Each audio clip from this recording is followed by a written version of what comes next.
Hey everybody, welcome back to So Face Reactions. I'm Griffin, that's Theta, and today we are ranking the episodes of Witch from Mercury. We've gone through both seasons, the show has wrapped up, and we just want to get our final thoughts out there and say, well, which episodes did we like the most and which ones were only great?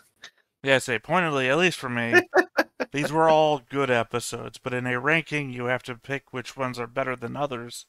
Mhm. So this starts off with, you know, good to best, not Yeah. bad to best. If I were to have to preface what my lowest episodes probably are, they're probably ultimately setup episodes, and then the payoff episodes are the things I like the most. So My stuff literally says this is a setup episode, so I have literally put things in the same text. We'll say. there you go.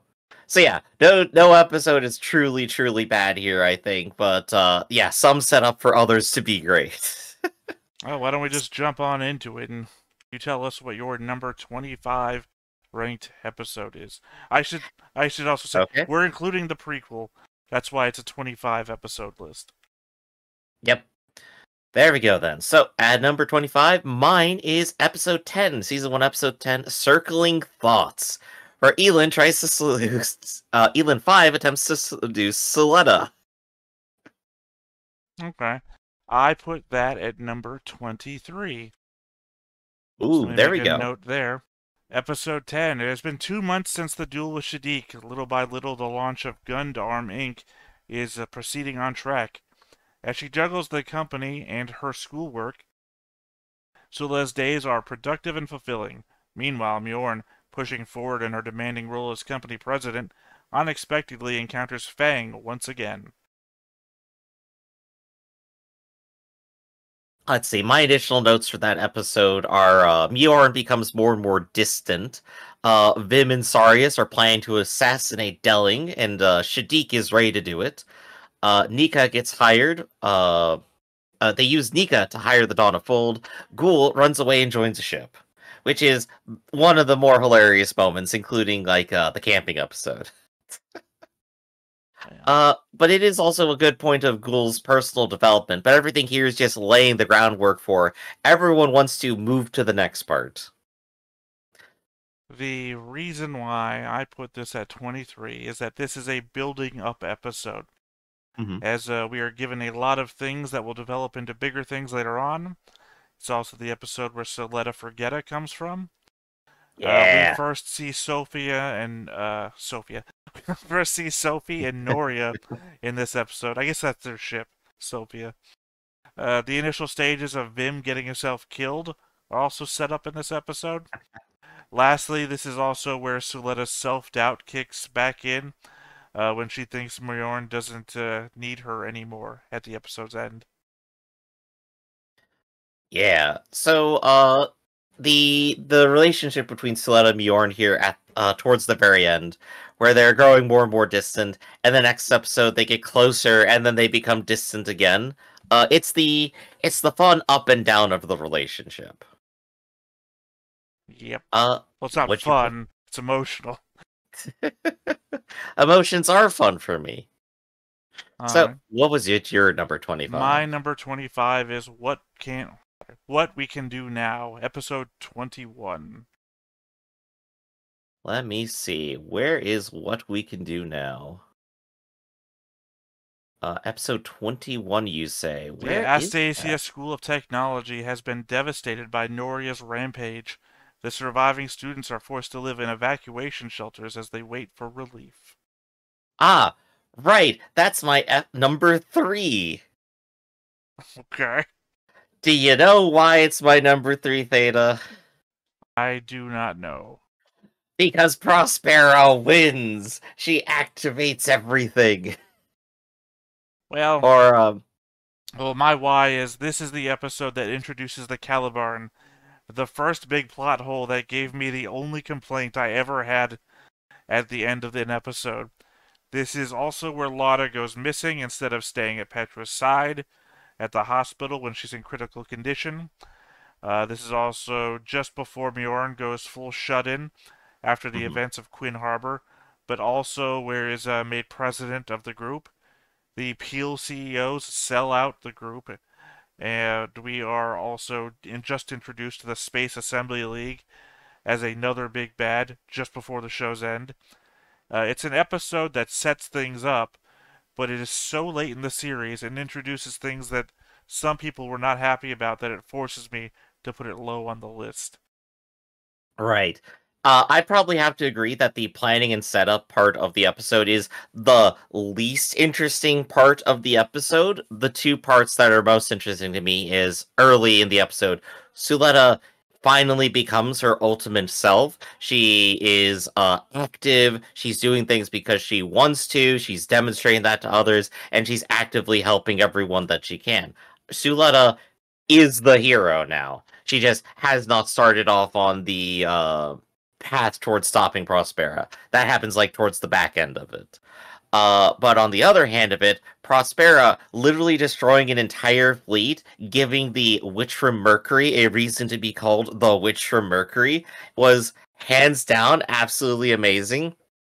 It's all cool villain power fantasy, but I love that shit. So 10 out of 10. I can see where we're going to get separated here. I think I rated a lot of things more on emotional impact than cool fights. I mean, that's emotional for me.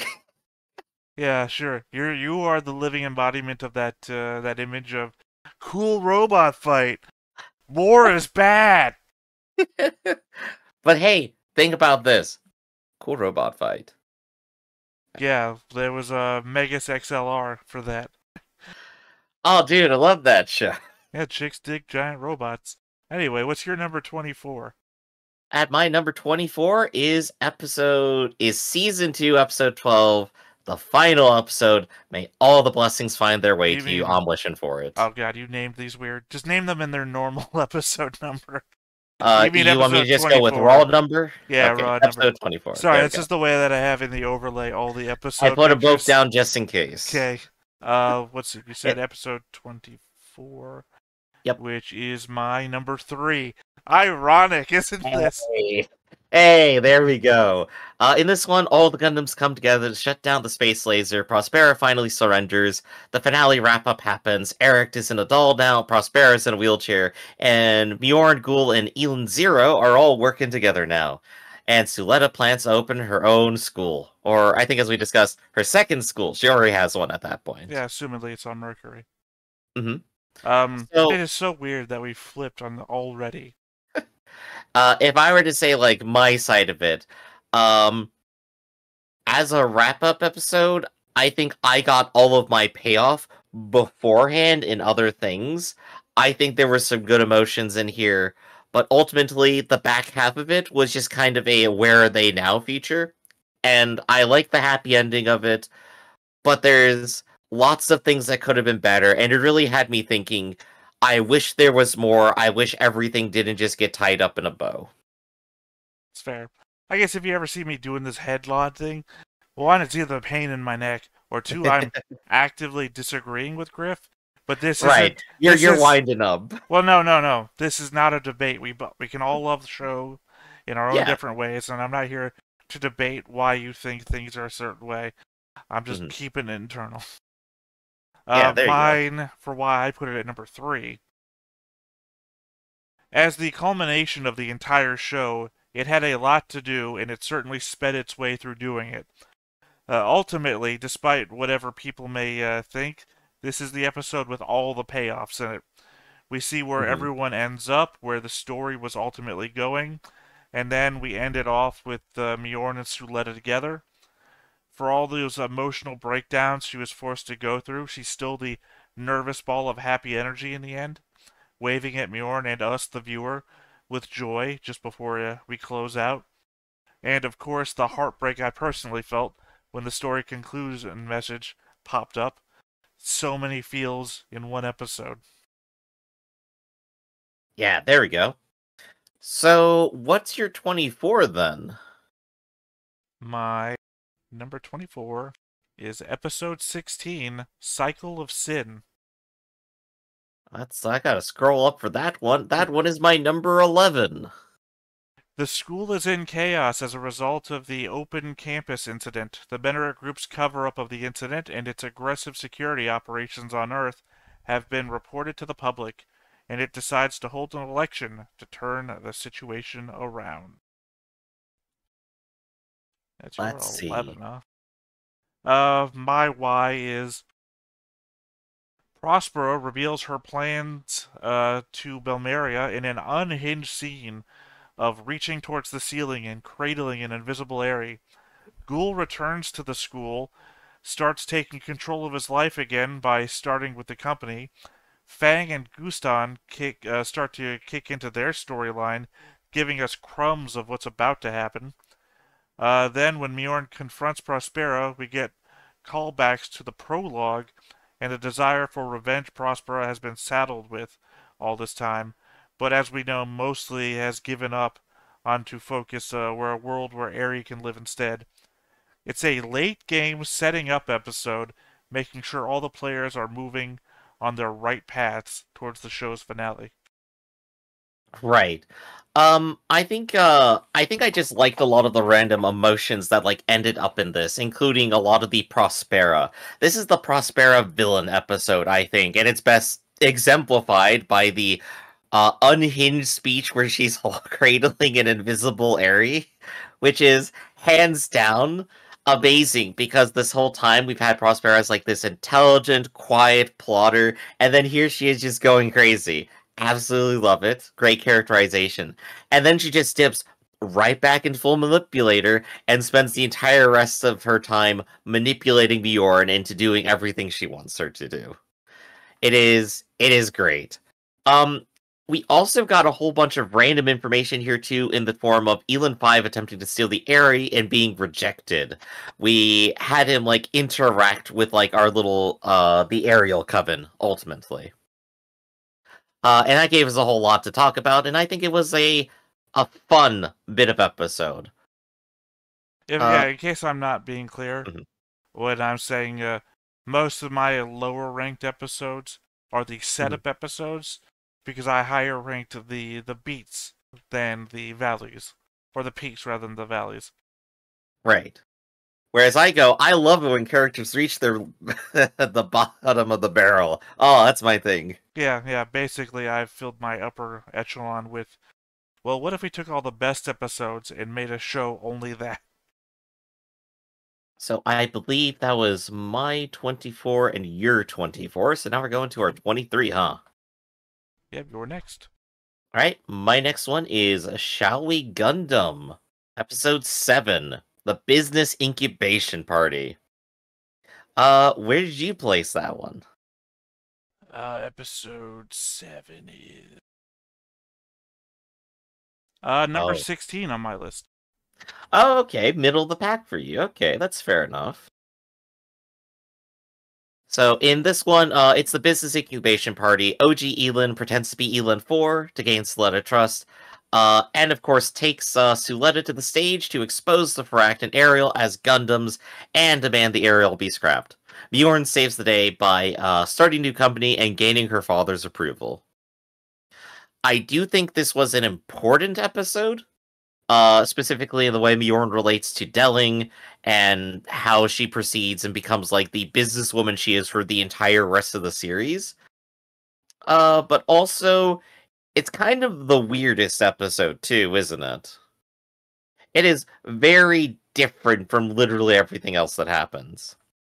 But it's still an interesting kind of view into like what the rest of their world is and the reason why they're here at this school in the first place. So it's still interesting, but it's not exciting. Well, I said so much happens in this episode that it's crazy. You have the Yeah. Jaturk politics game, you have the Peel reveal, you have Mjorn's company starting bid, you have Master Elin interacting with the main cast for the first and only time in the entire series. Yup. Prospera plays games with Mjorn, and we finally get admission that Ariel is a Gundam. And also, for the only time in the series, our main characters get dressed up. Oh yeah, absolutely. This is the only time they get like really They dress up very, very nice. I think for like the most of season 2, Bjorn is in a suit, but I don't think Suletta ever actually like dresses up in anything beyond a uniform. Right. So what is your 23 then? We already did that. My 23 was your 25. Okay, there we go. So we have already intersected. Yes, so I guess we'll move on to your 22 then. Alright, going up my list, number 22 is Episode 8, Their Choice, where Mjorn devotes herself to selling Gundam as medical tech, not weapons. Yes. Gundam Inc. has been hastily launched. Now Mjorn has become the company president, is enlisting the members of Earth House as employees, but due to its rushed creation, the nature of the business has yet to be decided. Seeking a new way to lift the Gundam's curse, Mjorn pays a visit to Prospera. I listed this as my number 17. There we go. So I think it's probably fair to say we've just kind of have a different order on some of these towards like the back half for sure. I mean, one of my lowest ones was one of your highest ones, and one of your lowest ones was one of my highest ones. Yep, yeah, I love the big disagreement there on that one. But I think this one was interesting for Shadik's attempt to buy out Gundam and then changing the rules anyway. This is actually the build-up episode to how Shadik views Mjorn and what he maybe would have wanted in like an alternate set of choices. And it's paid off in the next episode. This one, he's just being antagonistic. But we actually get him being antagonistic and involved with the plot, which I think is what we were asking for up until then. Because before that, he's just mostly vibing with an open shirt and being cool. I think it's very funny that I ranked this higher than you, given how I've started off describing it. Mm-hmm. This was almost a nothing episode for me. The majority of it doesn't really make much difference beyond the short little 2 to 3 episode arc this encompasses. Yeah. If I'm going to be completely honest, the only thing that boosts this episode up higher than everything under it is the nighttime scooter ride Suletta and Mjorn take together near the end of the episode. I'd gladly have a dozen more episodes of that than any particular mobile suit dueling scene any day. I think this is also the episode where they make their music video, isn't it? No. No, wait, yeah, Oh, it is. Episode 8 is yeah. the Gundam where it comes out. They start working on it earlier, but this is Absolutely love it. Best meme. Alright, so that was my 22. 22. What do you got? Ironically, my 22 is episode 9, If I Could Take One Step Toward You. The next episode for yours. The launch of Gundam Inc. has been stalled by Shadik's scheming. Mjorn challenges him to a duel, with the fate of the company at stake. The terms of the duel are a 6-member team battle, but Earth House doesn't have that many mobile suits or pilots. My why on this one is, in the first season, this was our biggest mobile suit fight with some pretty strong, non-deadly stakes. I mean, in hindsight, we know how important it would have been for Shadik to get control of Gundam Inc. by the second half of the show. The reason this isn't above one of the other duels on the list is that Earth House has filled its team with mechanics, which really made the whole duel a lopsided affair, where Shadik's crew dominates the match until Earth House pulls a trick out of their ass to win. Of fun note, this is also where the Renee/Leek rivalry starts and then goes absolutely nowhere. Oh yeah, I remember that. The "you took my man" thing. Also, sorry, I forgot to let you say where this was on your list. Funnily enough, your 22 is my 21. So just one step above. I think the fight was definitely very fun, but I think the thing that I got me most, which was as I mentioned before, where Shadik laments over what could have been with Mjorn, and Mjorn's response is too little, too late.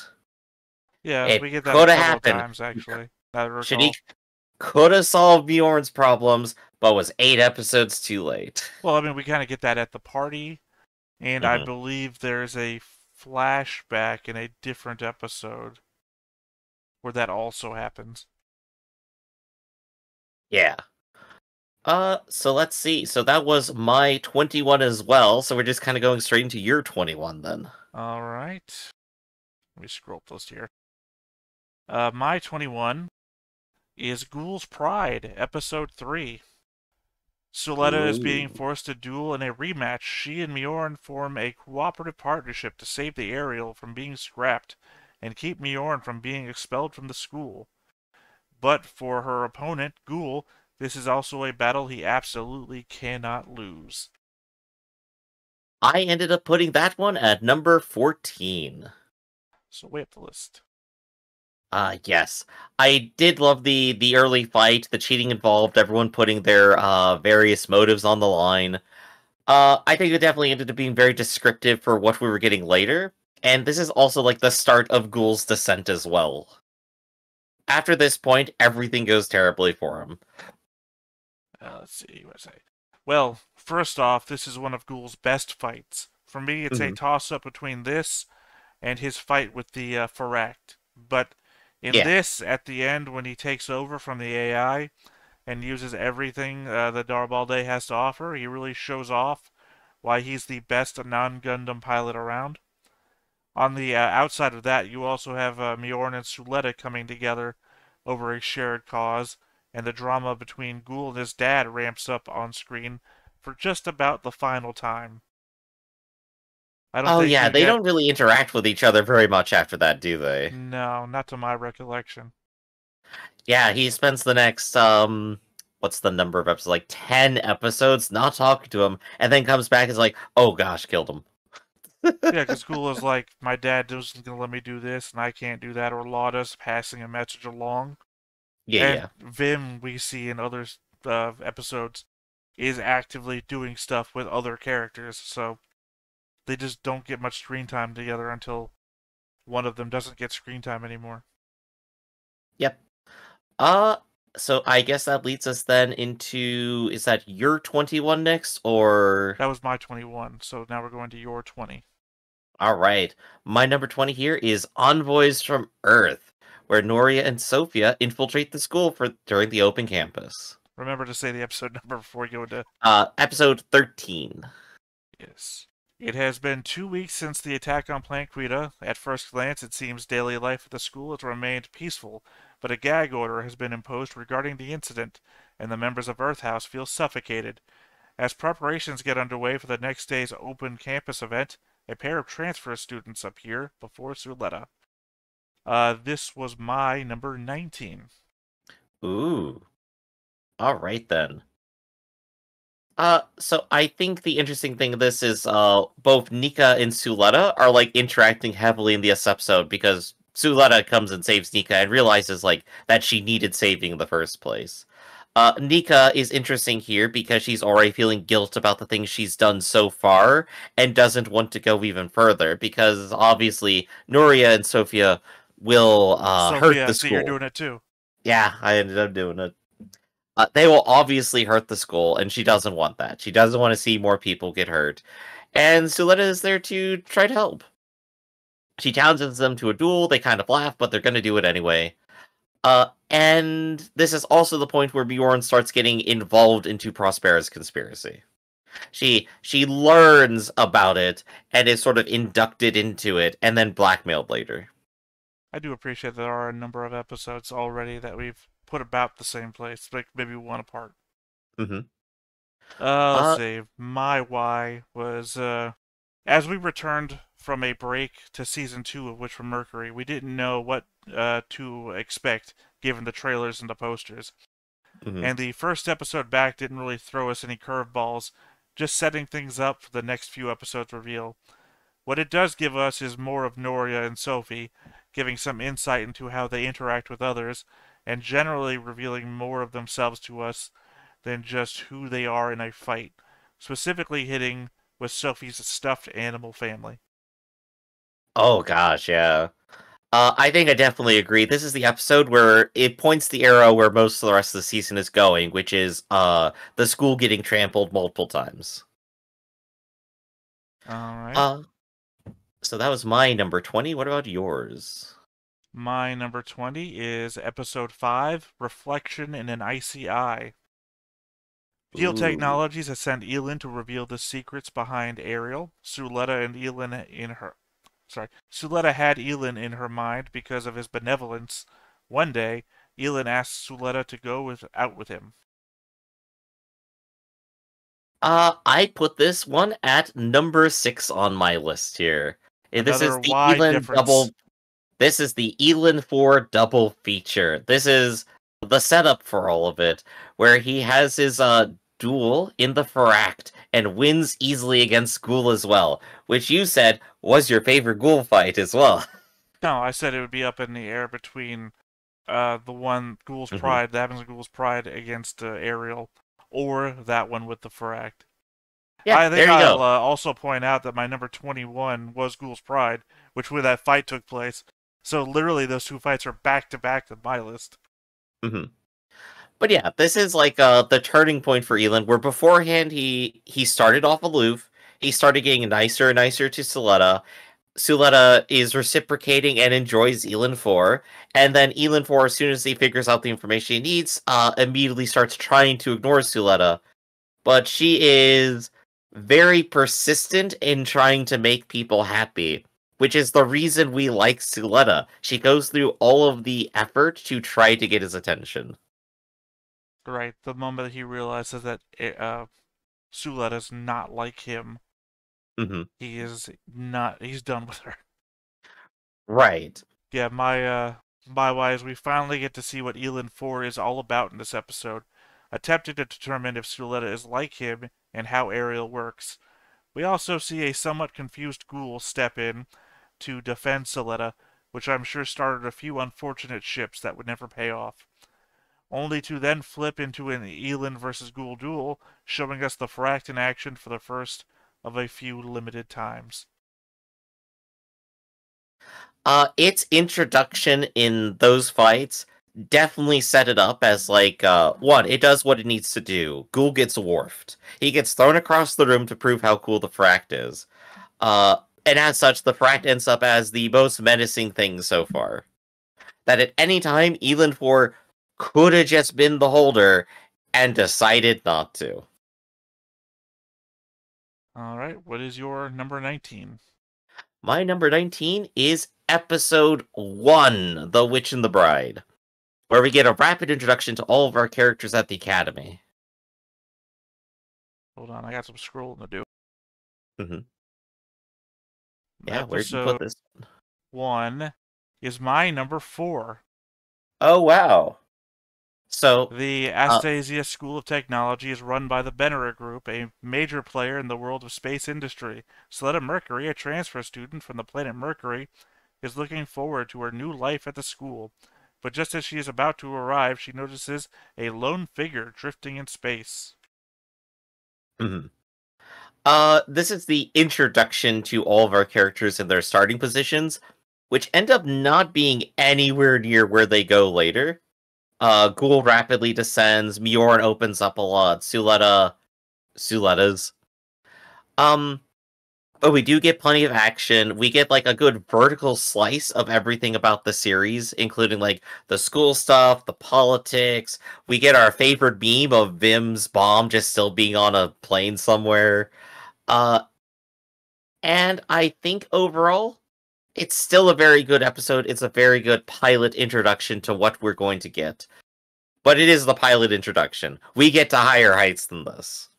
It's just another big gap between us. Like 15 spaces big between us now. Uh, Right.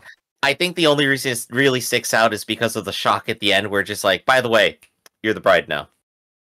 my why was the series start gives us such a hopeful glimpse of who Suletta is, her nervous energy, and how she will interact with people for 2 seasons to come.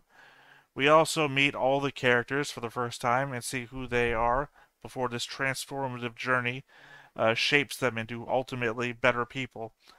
Our first shot of the school with the Astasia theme playing over it as we see the mobile suits walking out for classes and this huge living world all seems to come together for us as Suletta steps out from the train depot, wide-eyed and full of wonder. There you go. So yeah, as far as luring us in, I think the prologue definitely did that first, but this definitely helped explain the world, Well, which I mean, needed episode to be 1 done. and the prologue might as well almost be different shows. True. So I guess what is your 19 then? We already did that. My 19 was your 20, Envoys from Earth. There you go. So I guess we just go straight up the list. Number 18. Mine is episode 4, The Unseen Trap, where Choo Choo becomes the best girl by beating up two bullies after they make Suletta cry. Suletta then joins Earth House. That was your number 18? That was my number God, 18. almost another big old gap. That was my number 11. Ooh, okay. Bewildered by Guel's sudden proposal, Suletta panics and flees from the scene. Everyone is astonished by Guel's behavior, but Choo Choo, a student from Earth House, stares at him with cold indifference. I think most of the rest of the episode is focused around the test, doing them blind and trying to get like support from somebody else. But Choo Choo ends up just being the standout character. I feel like I really wanted to see her more in the entire rest of the series because of this episode. This is where I go, this is a cool person and I want them. I want more of them. I feel like this is just another episode that shows that I think you rank things mostly on what happened, and I Hmm. rank things mostly on emotionality. Because my why is, well, beyond this being the episode where Choo Choo goes Rambo on some school bullies and endearing us to her and Earth House, Uh-huh. the sad part of this episode always sticks with me. Suletta, being bullied and retreating back from her catchphrase mentality, starts to cry and on open comms says that she just can't do it and just wants to go home. That resonates with me, dealing with the frustrations of others leading to depression and wanting to retreat to a place of warmth and safety. It's all too real, and why we cheer on Choo Choo for beating wholesale bully ass for it. Yeah. So that was my number 18. What about yours? My number 18, switching pictures, is The Cursed Mobile Suit, Episode 2. Ooh. Suletta has won in her combat with Guel, however, there are now suspicions that her mobile suit Ariel uses the Gund format, a forbidden witch's technology. Meanwhile, Mjorn faces a crisis as her father Delling wants her to leave the school. Funnily enough, I put that as my number 17. Some of these are just close together, I guess. Yep. My why is, as with most things on the list, it's the emotional scenes that get me more than the Gundam battles overall. In this episode, we get Mjorn's determination to save her new friend over fulfilling her long-term goal of returning to Earth. On top of that, we see a moment of kindness from Elin 4 to an isolated Suletta that leads to tears from her. At the same time, we didn't have much to go off of from these characters, but in hindsight, it shows how hard things were for Suletta right from the start. Yep. Sola just gets immediately thrown into jail, and then it becomes everyone else's episode. The main character is just put into a box, tell us about everyone else. And you know what? I think that worked out a whole lot. It's where we start to feel for a lot of the characters, primarily Elin, For, and Mjorn. What's Uh, your 17? that was my 17. And my 17 was your 22. What is There you your go. 16? Going up the list, it is episode 14, What They Wish For, where Prosperity reveals the ability of Quiet Zero to Mjorn. 14. God, I gotta scroll up. Ah, that was your 16 or your 15? That was my 16. That, I've turned off my nubs lock. That is my number 7. Ooh, okay. Behind the scenes of the vibrant open campus, Suletta learns what Sophie wants to get from their duel. Nina, meanwhile, feels responsible for the situation. As they each pursue their respective desires and strategies, the Rumble Ring kicks off. Yeah, so the Rumble Ring immediately turns from Battle Royale to complete havoc. Shadiq kidnaps his father. Prospera gives the reveal that Eric is in fact inside the Ariel, which we knew all along. And of course, Sophie dies from either the strain of piloting her Gundam or from the aerial. Soletta's, of course, troubled by another kill, but Eric convinces her that she did the right thing. Sorry, you said the whole or Airy did it, and I was like, opinions may differ. I remember we discussed about it. I put in the disclaimer. And I'm just like, you know what? I think that's an important part of the I discussion. said I'm It not makes arguing it. That's what I said. Opinions may differ. ah, My why was while the first school shooting wasn't as impactful as the second, Sophie's death was certainly harder hitting to me than Noria's. Sophie spent the majority of her time on screen idolizing her big sister Suletta, and the more time we got to spend with her, the sadder her life seemed, and the happier majority of her time. Sorry, the happier it was that she and Suletta were together. Right until the fight happens, anyway. Sophie shouting about all the things a child should have that she wants, all the while attacking Suletta, was heartbreaking. Then going too far with her permit score as Suletta screams for Eri to stop the attack. The scene with Suletta opening the cockpit to see Sophie floating dead inside hit harder than almost every death so far, once again, in my opinion. hmm. Well, my number 16 was your number 23, so Mm-hmm. what's your number 15? All right, going up to my number 15, The Woven Path, episode 22, where Suletta and Bjorn have a heart-to-heart to move forward past their mistakes together. 22. That is my number 10. Ooh, okay. Which also has one of the shortest descriptions in my fields. Prosper and Eric activate Quiet Zero. I'm sorry, that was your number There you 15. go. There we go. Yeah, in my notes here, strategy is planned against Quiet Zero. Everyone is making preparations. And then, of course, we have Lotta interrupt by attempting to assassinate Mjorn, and Suletta confronts the Eric. The Woven Path sets up basically the start of our 3 different fights that are all going to happen simultaneously, and I'm down for all of them. But the heart of the episode was still the Suletta and Mjorn talk. They needed to have it. Suletta's gotten over everything. She's ready to be emotionally supportive to Mjorn instead of just like having to rely on everyone else, and is also ready to actually apologize for like the mistakes she made before. Uh, and of course, it actually picks up Mjorn. We get like fussy bedhead Mjorn. It's definitely there's definitely a lot of good stuff in it, but it is also another episode where we're just setting up for the next one. Well, I said, as our main cast mobilizes together to prepare for the upcoming fight, we get our reunion of Suletta and Mjorn after all this time, and this hardship for both characters. Mjorn fresh from her failures on Earth, and Suletta having her friends bring her back from the brink. Seeing Suletta bring Mjorn back from the brink with her words and leading to them holding hands again was just perfect. Oh yeah, we had like a lot of mirror imagery there from previous episodes, which was wonderful.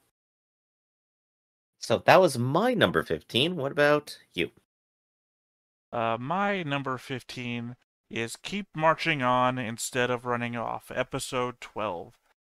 Plankweta has been attacked by a pair of Gundams. Bjorn, separated from Suletta, runs through the facility in an attempt to rejoin her. Meanwhile, Suletta marches forward to save Bjorn. Yep, that is my number 10, and my commentary on it is the tomato paste episode. It is My number 10 is your 15. Your 15 is my number 10. we're doing it. We're doing the mirror imagery. Next I'm going to like look at my hands and go, what have I done with this list? The hands have changed. Oh, Uh not that.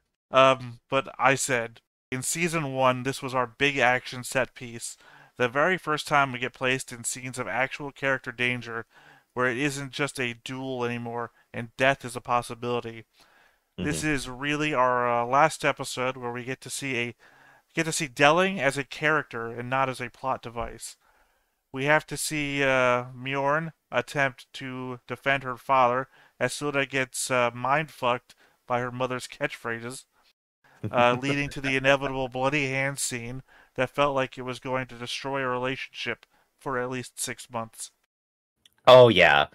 It was definitely one of the best cliffhangers for a series I've been a part of for some time. It had me running everywhere, like, how are they possibly going to go anywhere from here? What's gonna happen next? Is Suletta gonna go even crazier? It really hit me. This is also the episode where Guel kills his father in order to escape from the Daunifold, and Delling gets severely injured. Sort of ending in the battle for parents that we were having, Prospera has a physical victory by destroying all the other parents.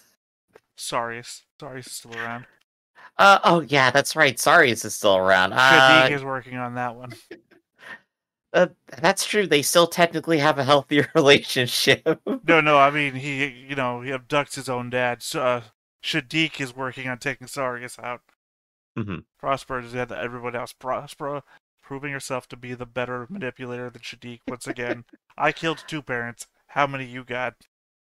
I think this is where we ended up hearing the phrase anti-psychiatrist. Prospera is emotionally guiding Suletta, encouraging her on to do the worst possible option she could. Suletta still saves Mjorn, but she also totally squishes somebody in the process. I This is mean, also where we have our first Sophie versus Suletta face-off, but it doesn't end on anything other than Sophie having to retreat.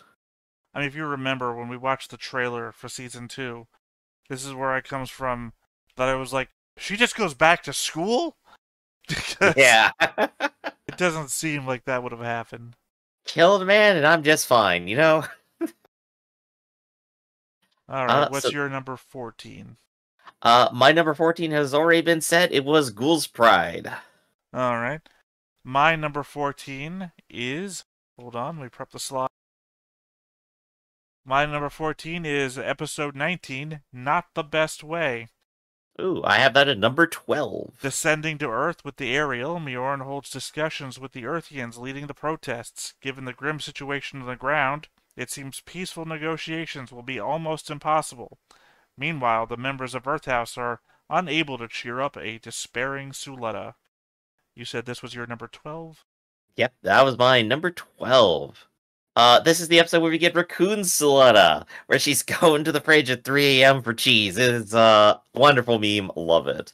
On the serious part, this is where Prospera basically just enacts her whole plan in one go. She starts the false flag attack, destroys all of her opposition, or at least all of Shadiq's opposition, and then attempts to assassinate Fang and Belmora, who were starting to reveal information to each other. I'm sorry. It's hard to encapsulate that all into one thing. No, did you ever figure out who's actually dead? uh, Fang is dead. Okay. See back Uh, to our character rankings if you don't understand where this is coming from. but it's all okay. Suletta, of course, ends the episode realizing that Eric was trying to protect Suletta from having to basically go along with the plan and kill a whole bunch of people, which she would not have been happy with given the ending of last season. My thoughts. Mm-hmm. We get the after effect of Suletta in the pits of her depression after everyone that was closest to her has shoved her away and abandoned her. And despite her being drawn back out into the world by episode's end, we then start the decline of Mjorn, who falls into Prospera's trap and bears witness to the false flag operation that gets many Earthians killed right in front of her eyes, as she does her best to create a lasting peace between them and the Spacians. Yep, this is the start of Mjorn's descent that she gets rescued from later, as we had talked about before. But I think that gives us our number 14s and 12s. Let's go ahead and go up to number 13 then. Father and Child, episode 15, where Ghoul is a prisoner. Okay. That's your number 13. Yep, That where'd you is, put that one? that's my number 8. There you go. In this one, Guel and Oxlot end up cool after they are attacked, and Bjorn learns her mother came up with Quiet Zero. Really simple explanation of the episode, but that's basically what happens. Guel's a prisoner, they get attacked, he retreats to a Gundam trying to save a girl, and Olcott also fights everyone off. After they're done fighting everyone off, Guel and Olcott are just like, we cool? And they walk away from each other. It is basically Guel gets put back into the plot. That's what happens.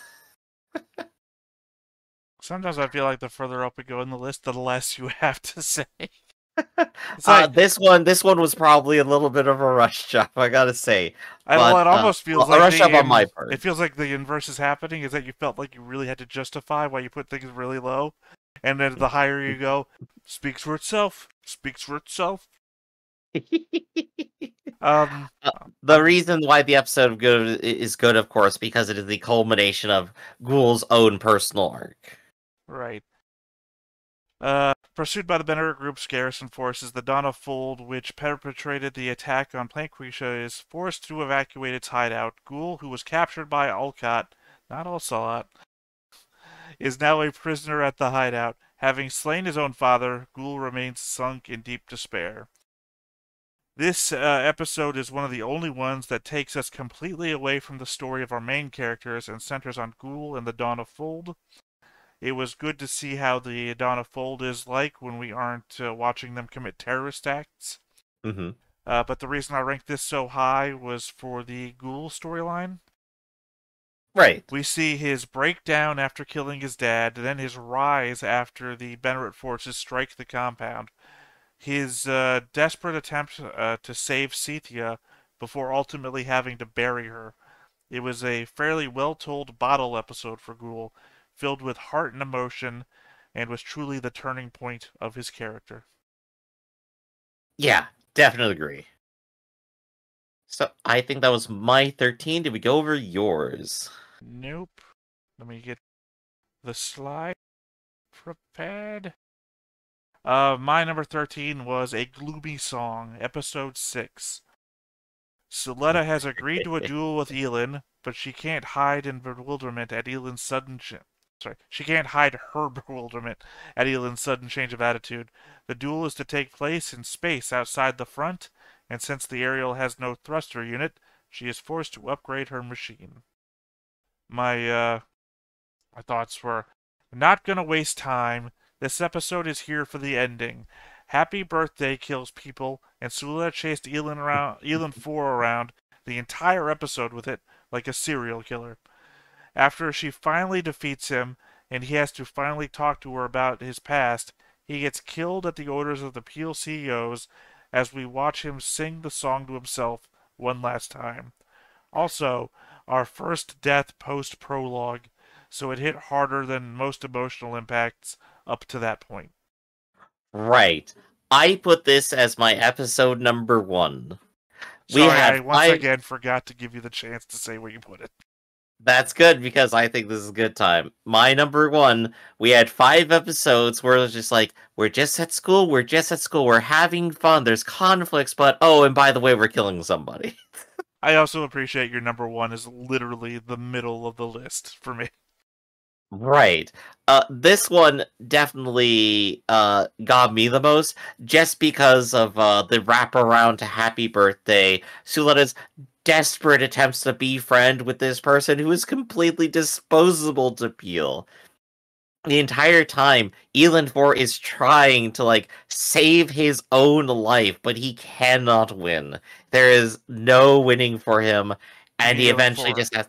Yeah, Elin 4, and has to basically just end up consigning himself to his fate. He gets disposed of. It sets up Peel so much that I thought that they were going to be even more antagonistic throughout the entire series. And then Shadiq walks into the room just like, hey, I'm the main character now. But this one got me. It is the best showcase of emotion from the show, in my own opinion. before we have like Jess, Suletta, and Mjorn's relation. Like I said, people died at Happy Birthday, and Suletta is chasing Elin 4 around the entire episode. Hey, when's your birthday? Hey, when's your birthday? Tell me when your birthday is. We can make a horror movie out of that That's what I right said. It's a there. serial killer. Happy birthday might as well be the knife. And Hmm. she just keeps saying it. So I believe you set that at number 13. Was that correct? Yep. My number 12, we already went over it. Not the best way. Okay, well, let me just change slides then from my number 12, New slide. Let's go. which is. So, one more scroll. Unrelenting Tenderness, episode Ooh. 23. Let me just do the intro and then I'll let you tell me where it is. Piloting the Calibarn, Suletta confronts Eric head on. Guel squares off against Lotta, who is burning with bitter hatred for Mjorn, and amid the chaos of battle, a rocket carrying Mjorn and the others makes its way to Quiet Zero. I put it at number 4. We get 3 fights at once. It's the most Gundam we could have. Look, cool robots. It is fun. It is the most action that we get in the entire series, and I love it. So most of Uh, your upper tier is my middle tier. but each of the fights we get are very good. Ghoul versus Lauda has been set up. There's huge emotional stakes into it, and somebody has to die until they don't later on. So the tension in it is real because either of them could die. We don't have any assumption that they're a main character that has to do their thing. It's like, no, could be anybody. Suletta versus Eric is heart wrenching because neither of them want to hurt or kill the other.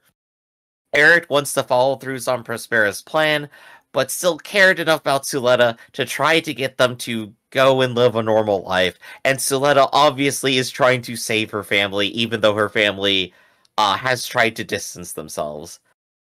Meanwhile, we have Earth House versus Prospera, which is Mjorn versus Prospera mostly. But we get a payoff for basically everybody in Earth House coming in, doing their thing, and helping out. And then we end on just another surprise reveal of a goddamn super laser. And of course, Eri deciding to block it entirely on her own. Another fantastic cliffhanger with the assumption that she just sacrificed herself.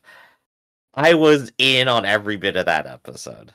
I mean, the emotion that you're saying it with would make me believe that you put it at number 1, but I know that's not true.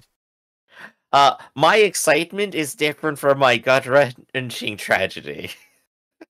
My thoughts were this is an action packed episode following 3 main groups and a couple of side groups as they all attempt to accomplish their goals.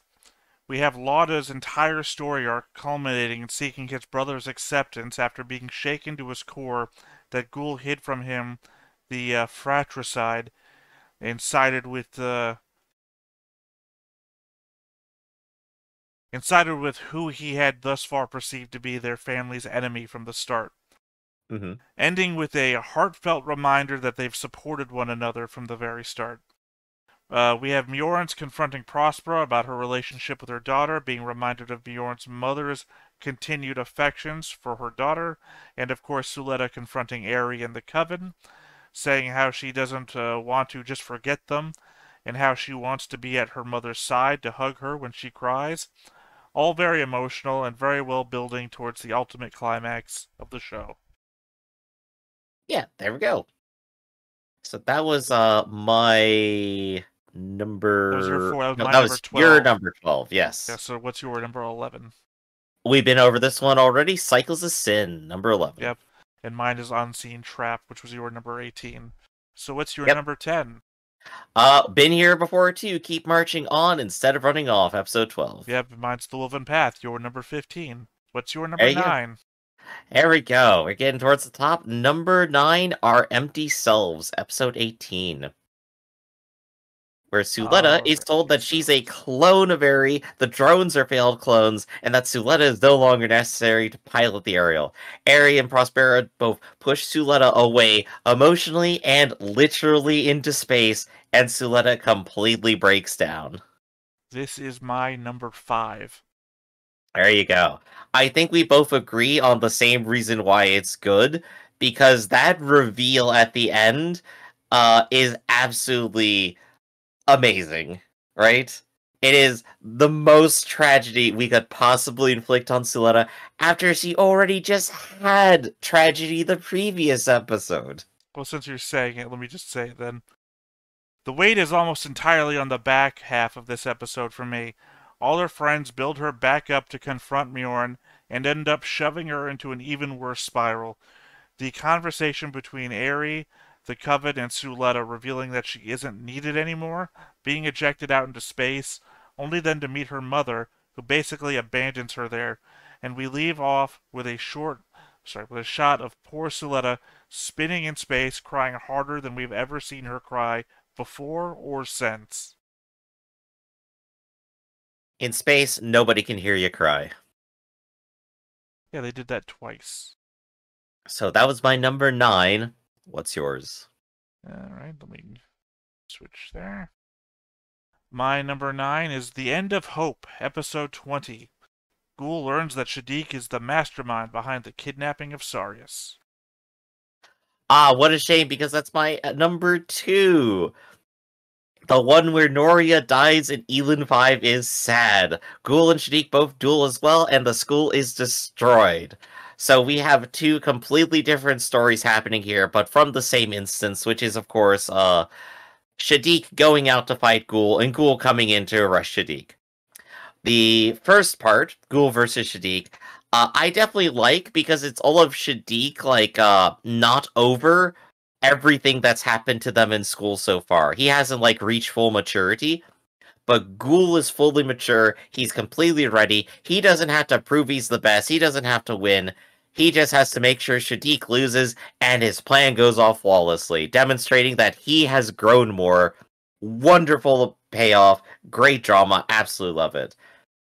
And then we have Noria in Elin 5, built up in the past, 3 episodes, and now in this one, they finally just start saying some of it out loud, where Elin 5 and Noria recognize each other as disposable beings, and Noria decides she's not going out without a fight, and Elin 5 desperately trying to get her to stop, to value her own life, and just cannot succeed until she gets literally sniped out of the air. It is an absolute gut wrench for 2 characters that I didn't initially assume I would start caring about so much. That the show can turn around and make me care the absolute most about them. To turn Elin 5 from sassy villain to character who is desperately trying to find value in a dramatic way. Absolutely amazing writing. 100%. Just as a side note, your number 2 is the only one of your top 2 that broke my top 10. We're in complete disagreement, more or less, I think. Yeah. Noria vents her rage over Sophie's death. Elin 5 becomes a more developed character. Petra stirs on Suletta to try and save people during the attack. As Felsi shows what a fucking warrior she is, as one of the first responders to fight back against the attack. It's a much more visceral attack on the school than the first time it happened. Yeah, last time everyone was completely distracted. As we are shown scenes from the ground of people being killed and injured, ending with a dark vision of the school and mass graves for the dead. It's an episode that lives up to its title. Gosh, yeah, I almost forgot about those parts just because everything else was also just so good. So I believe that was down at our number 9. What is your number 8? My number 8 is Precious Things, episode 17, where Elin tries to taser Suletta. That's your number 8. That is my number 6. Having learned of the connection between Prospera and Delling, Mjorn decides to take over the Quiet Zero project in exchange for Suletta's liberation. Mjorn's 17th birthday is imminent. Now the curtain rises on the final duel that will determine her bridegroom. Yeah. So this is the episode where Elin and Noria start hiding to avoid liquidation. And starts the entire train on towards my favorite episode, apparently. But in this, the heart of it is definitely... I'm sorry. I'm just getting distracted with details, that's all. The That's heart of fine. it I was is. literally thinking the same thing, sort of, that we've gotten up to, like, I can see already up to 6, 5, 4, Mhm. up to number 3 that we have matched up on so far on things, and we haven't even touched my top 2 yet. We'll So, get there. We'll get there. Uh, but for this one, the heart of it is definitely Bjorn, Guel, and Suletta, and Bjorn devastating Suletta. This is like the start of it. This is the build up to her emotional breakdown, where all of her friends have now rejected her. Guel doesn't care because he's working with Suletta. Bjorn seemingly doesn't care because she's literally rejecting Suletta as the bride. And that builds up for Suletta for next time. But the drop of it was so earnestly brutal that it just like hit me hard. Also, to clarify a question we had about the episode, uh, the description says Prospera and Mjorn uploaded the virus. right. Basically together. I think we We assumed had at a the time discussion about who Valmera was doing did it. it. Yeah, we were talking about like Barbaria maybe had a part. It's like nope, nope, they just did it Well, together. because when Valmeria gets on the ship, she sits next to Prosper, and Prosper thanks her for doing the thing. Yeah. Uh, so Also, yeah, remember that the people writing this have as much information as we do, and they could be wrong. they could have their own perspective on it. Yeah, Yeah, I'd but rather it's think that we're right, because we have more information, because we're doing a show about it, and spend possibly, hours. possibly. Yeah, my thoughts. This episode was full of political machinations, from Prosper to Mjorn to Guel. Everyone is getting played by everyone else, and the brunt of it all falls on Suletta by the end. The emotional core of the episode, to me, was Suletta describing her perfect wedding on open comms as Bjorn listens, ready to stab her in the back mid-duel. Then the panic she feels when she loses, blaming herself for not being able to fulfill her promise to Bjorn, and begging everyone around her for another try, only for Bjorn to stab her in the front, figuratively. Yeah, that moment with Suletta begging everyone is like the most child moment for Suletta right there. I don't think I've seen like another demonstration of that other than like the bullying part, like which you mentioned before. This is like her just literally being a kid of that age. So it's like a gambler's thing, right? When you Hmm. don't think you can lose and you don't understand that you have something to lose, that she put it out there on a duel, just on a let it ride. I've been winning. All of the confidence she's built up completely destroyed. Well, it's a good thing she has her family for a whole half an episode. Hmm. That was your number 8, right? That was my number 8. And we've already done my number 8, Father and Child, which is your 13. Hmm. Do you have a different number 7? That I do. Witches from Earth, episode 11, where Plant Gita is attacked by the Dawn of Fold while Earth House arrives to pick up the Ariel. That's your Suletta, number 7? that's right. Which is my number 1. There you go. So in this one, I think I know the reason why it's your number 1. It's where Suletta has fully withdrawn, but Mjorn confesses her feelings to Suletta, and the two embrace before the attack separates them. It is It is the moment we waited the entire season for, right? Well, as Like, I said, my thoughts are entirely emotional based. So, mhm, of course, number 11 to me is the most emotionally impactful episode of the whole show. right. There's the entire middle to end scene of them like chasing each other through the facility. Mjorn being her like aggressive self, Siletta trying to like excuse like how she feels and trying to hide it, and Mjorn just going straight up and going, "It's like, hey, we like each other." It is. It's like an inch away from them like actually kissing. Which I also thought was going to happen, but you know what? They get married in the end. Everything's fine. Everything's happy. My thoughts. For me, in the first season of the show, this was the most emotional connection between Mjorn and Suletta before the threat of conflict was really present. This was them at their most natural. Suletta breaking down after multiple misunderstandings and calling her mom from a bathroom. Mjorn confronting her in that epic hug against the station's lookout. I feel Mhm. like this was the first best open proof of how they felt about one another that every other scene was trying to live up to. Yeah, you talked about the bowling before and how that was real. The going to the bathroom, hiding there, and calling your mother is like also just like way too real. Yeah. Which which I think that's like this is one of the reasons I love this series. Like despite it being like sci-fi, Gundams, weird political machinations, every character just like feels very real. They did so good. Well, that's why I don't. I speak for myself. Sure. Uh, this is why I rank it above all the other Gundams we've watched. Is that it was Mhm. very character-centric people, right? In that Yeah, yeah. they focused on the characterizations first, instead of like say Gundam 00, which always feels politicky and Gundam fighty, instead of Mhm. Mhm. relatable people. I don't look Yeah. at Suletta and say, I understand this person. Not Suletta, sorry. Um, Setsuna. Setsuna, I have the same problem with as like Mikazuki. I'm not a war orphan. It's not gonna sell to me these scenarios because I'm not in that. I think it benefits from the fact that it has a very laser beam narrow perspective. A lot of things happen. There's a whole world where stuff is happening, but we are focused on what's happening to Suletta and her family and her friends. And that's all that Yeah, matters. kind of like a heavenly delusion, right?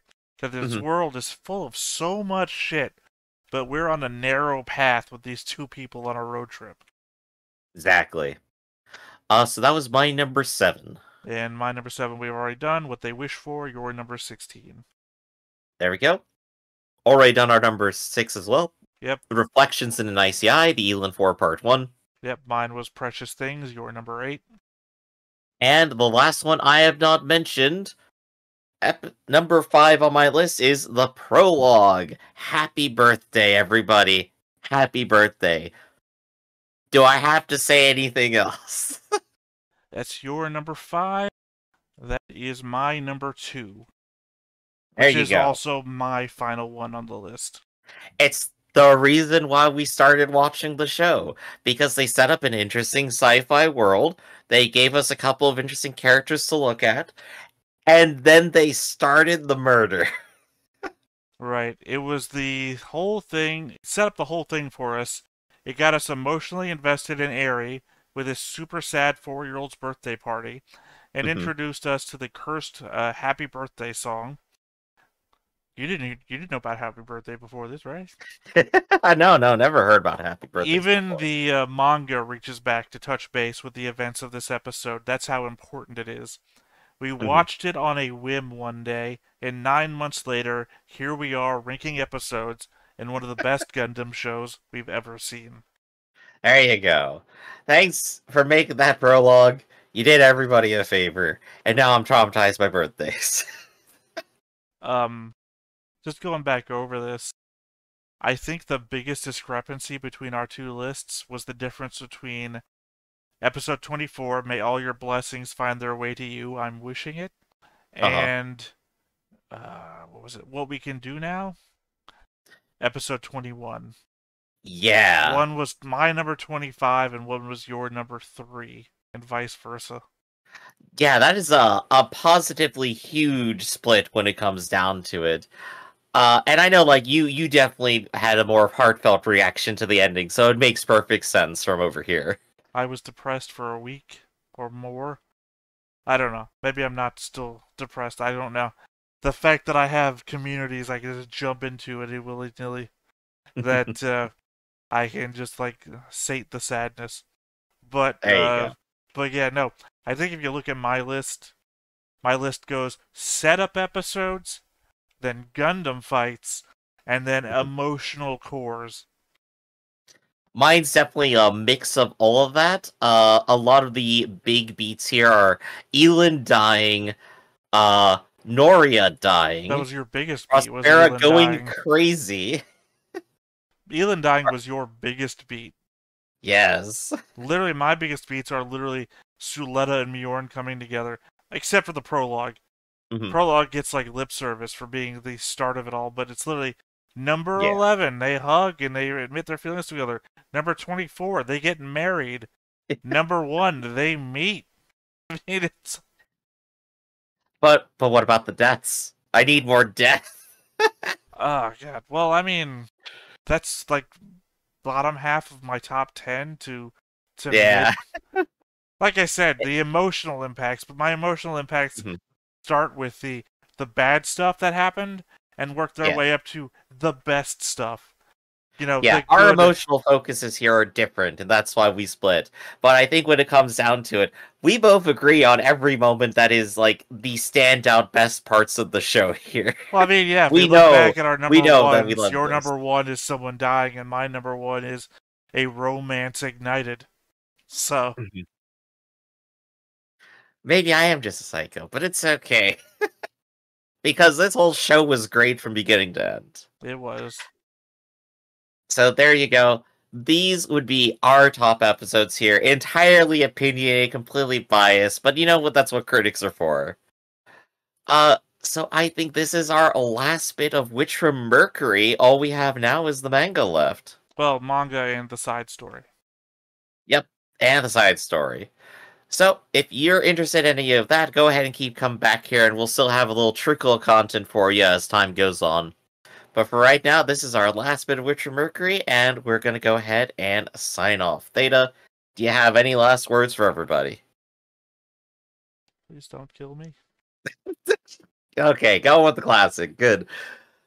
Yeah, this has been Stoneface Reactions, everybody. I'm Griffin. That's Theta, and we'll catch you next time. See ya around.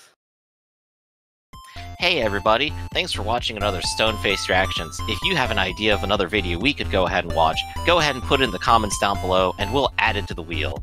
Be sure to like, comment, and subscribe, and let us know what you thought about this video, what parts you liked.